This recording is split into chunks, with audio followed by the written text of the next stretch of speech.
Welcome back to Unapologetically Empower, this space where we stop performing strength and start telling the truth.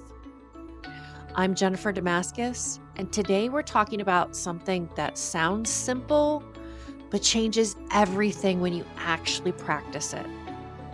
Holding space for yourself when things get overwhelming. If you're listening to this and you feel like you're carrying too much, take a breath with me. Not a calm down and get it together breath, a real one. The kind that tells your nervous system you're not in trouble. John Maxwell says, you can't give what you don't have. And most people hear that and think leadership, serving, pouring into others. Today, I want to bring it somewhere more intimate. If you're the safe space for everyone else, but you're not safe for yourself, if your inner world is a courtroom instead of a home, eventually, even your strength starts to feel like pressure. I've noticed something in my own life lately. I'm the person people come to when they need to be fully themselves, when they're messy, when they're unsure, when they're in the middle of a hard season and they don't want advice, they want space. They want to feel safe enough to tell the truth. And I can do that. I do that naturally. I can hold someone's fear without trying to fix it. I can sit with someone's grief without rushing them to silver linings. I can look at someone I love and make them feel like they're not too much. But then life shifts and growth asks more of me. And old identity stuff rises up. And when I'm the one struggling, I'm not that person for me. I'm the critic in my head being harsh as hell. Why are you still here? Why is this still affecting you? You should be stronger than this by now. Carry it, handle it, don't drop it. And underneath all of that is this old identity pattern. If I'm not strong, I'm not safe. If I can't carry everything, I'm failing. If I need space, I'm a burden. So I had to pause and ask myself a question that changed everything. What would I do if this was one of my girlfriends or my daughter? If she came to me trying to feel less burdened, trying to breathe again, trying to remember she's still good even in the middle of all the overwhelm, how would I hold that for her? How would I be the safe space for her? What would she need from me in that moment? Because I know what I wouldn't do. I wouldn't interrogate her. I wouldn't shame her. I wouldn't tell her to hurry up and get over it. I wouldn't make her prove she deserves softness. I would slow down. I would soften my eyes. I would get present. I would remind her she's not alone. I would help her feel what she feels without becoming it. Let's ground this in what we know about overwhelm. Because when you're overwhelmed, it's rarely because you're weak. It's because your system is overloaded. Overwhelm is often a nervous system state, not a character flaw. When your brain perceives too much demand and not enough capacity, it shifts into protection. You'll feel it as racing thoughts, irritability, shut down, or I can't do one more thing sensation. There's a concept in neuroscience called the window of tolerance, and it was popularized by psychiatrist Dr. Dan Siegel. It's basically the range where you can stay present, think clearly, and respond instead of react. when life pushes you outside that window, your system can tip into fight, flight, which is anxiety, urgency, snapping, or freeze, which is numb, stuck, and avoidant. So if your inner critic gets louder when you're overwhelmed, it may not be the truth. It may be your nervous system trying to regain control. And self-compassion is linked to resilience, not complacency. And this is the part people get wrong. Self-compassion isn't letting yourself off the hook. It's what helps you recover faster and lead yourself better. Psychologist Dr. Kristin Neff was one of the leading researchers on self-compassion, and they found that self-compassion is associated with lower anxiety and shame and greater emotional resilience. So in other words, being kinder to yourself doesn't make you lazy, it makes you more stable. It reduces the shame spiral that drains your energy and keeps you stuck.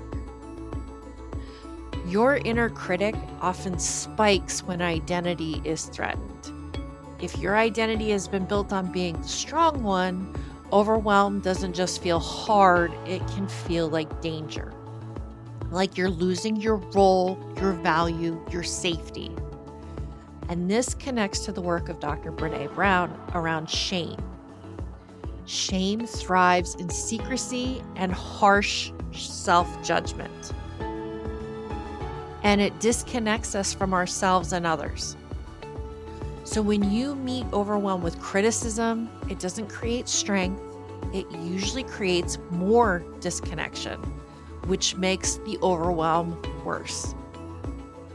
So if you've been thinking, why can't I just handle this? Consider maybe this isn't a willpower issue.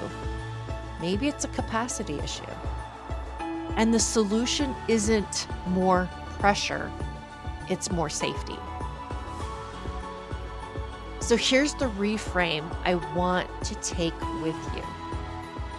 Overwhelm is not a sign you're failing.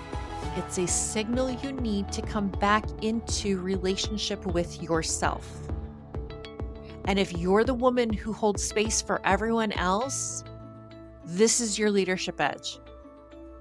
Can you hold space for you without turning it into a performance review?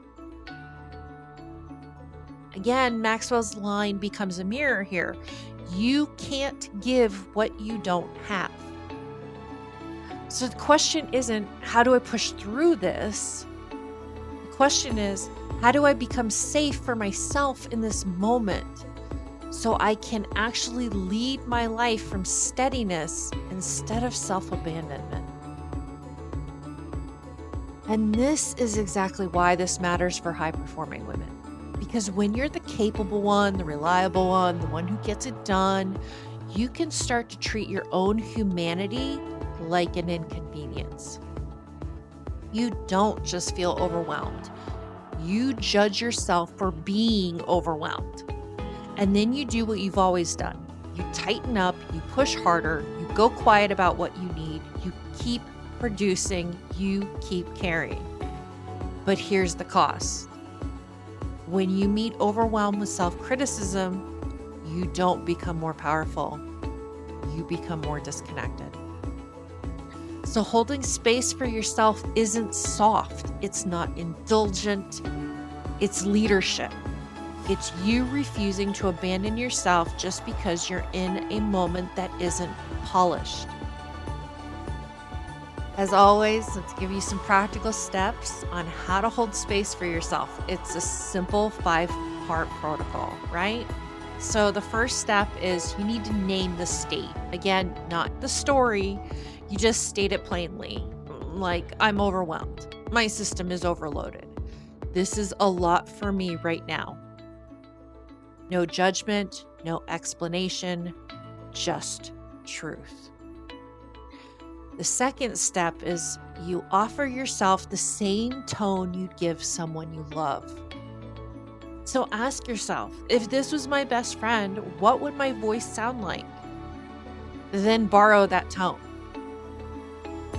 Try it. Of course you feel this way. You're not behind, you're carrying a lot. You don't have to earn rest by suffering first. Then you create a 90-second safety cue for your body. And it just needs to be simple. Pick one. Put a hand on your chest, slow your exhale, drop your shoulders and unclench your jaw. Look around and name 5 things you see, which is also called orienting. You're telling your nervous system, we're here, we're safe, we can come back online.